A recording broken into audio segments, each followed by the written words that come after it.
আসসালামু আলাইকুম everyone, welcome to my another shorts. আজকে আমি মামনি আর চাচিজান মিলে খালাম্মার বাগান বাড়ি যাব, তাই এখন রেডি হয়ে নিয়েছি। তো চলো এবার বেরোনো যাক। খুব বেশি দূরত্ব না হয় আমরা তাড়াতাড়ি পৌঁছে গেছি। আর এই হলো খালাম্মার সুন্দর বাগান বাড়ি, যেখানে চারিদিক সবুজে মোড়ানো বিভিন্ন রকমের গাছপালা দ্বারা।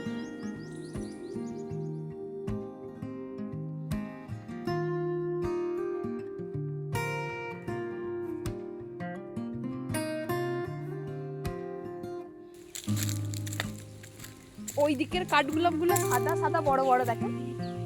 এদিকে আবার হালকা ঝিরিঝিরি বৃষ্টি পড়তে শুরু করেছে। ফুলের কথা শুনে মামনি তো কাঠগোলাপের ডাল ভেঙে দিতে যাচ্ছে আমায়, যাতে আমি বাড়ি গিয়ে এটা লাগাতে পারি। এটা সে ঘটি বাঁশ।